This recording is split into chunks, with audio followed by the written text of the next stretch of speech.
ஒற்றைக்குடை நேயர்களுக்கு சுப்பிரமணியனின் அன்பு வணக்கம்.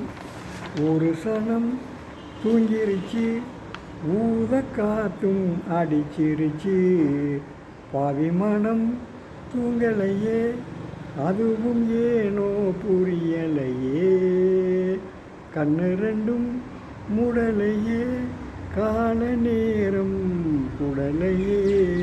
இது ஒரு பெண்ணின் காதல் இயக்கத்தை, மன உணர்வை கங்கை அமரன் இங்கே பாடலாக எடுத்து வைக்கிறார். இன்னொரு பக்கத்திலே ஒரு பாடல், ஊரெல்லாம் தூங்கையிலே விழித்திருக்கும் என்கிறவு, உலகமெல்லாம் சிரிக்கையிலே அழுதிருக்கும் அந்த நிலவு. இது கண்ணதாசனுடைய பாடல். ஒரு காதல் தலைவனுடைய ஒரு காதல் இயக்கத்தை அங்கே அவன் தவிப்பதாக கண்ணதாசன் எழுதியிருக்கின்ற ஒரு பாடல். அவன் நாட்டினுடைய அடிமை, அவனை காதலிப்பவளோ அந்த நாட்டினுடைய இளவரசி.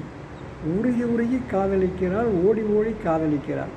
ஆனால் அவனுக்கு இந்த காதல் நிறைவேறுமா என்ற ஒரு இயக்கம்.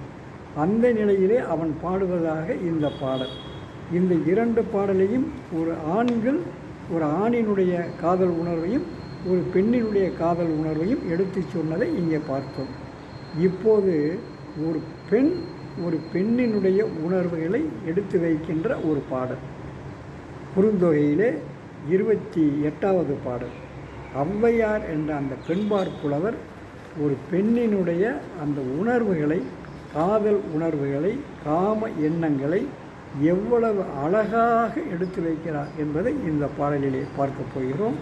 மூட்டுவேன் கொள், தாக்குவேன் கொள், ஓரேன் யானும் ஒரு வெற்றி மேலிட்டு,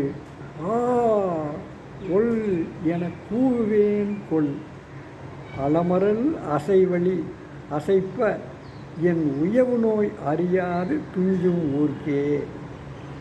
என் கணவன் பொருள் தேடச் சென்று விட்டான். நான் நேரமோ இரவு நேரம். இதிலே ஊரெல்லாம் எல்லோரும் அவரவர் கணவனோடு தூங்கி கொண்டிருக்கிறீர்கள். ஆனால் நான் இங்கே தனியாக தவித்து கொண்டிருக்கிறேன், என் கணவன் இல்லாமல். இந்த இரவு நேரத்திலே எனக்கு ஏற்படுகின்ற இந்த காதல் நோயால் நான் ஒரு சொட்டு கண்கூட மூடாமல் தவித்து கொண்டிருக்கிறேன். நான் தூங்க நினைத்தாலும் இந்த கண் தூங்க மறுக்கிறது. நான் என்ன செய்வேன்?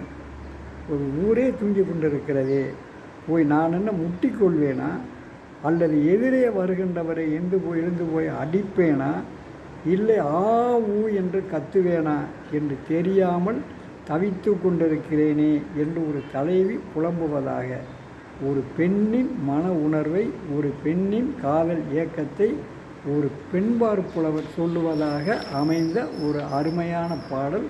இதை கேட்டோம். நாளை ஒரு பாடலோடு உங்களை சந்திக்கிறேன். நன்றி, வணக்கம்.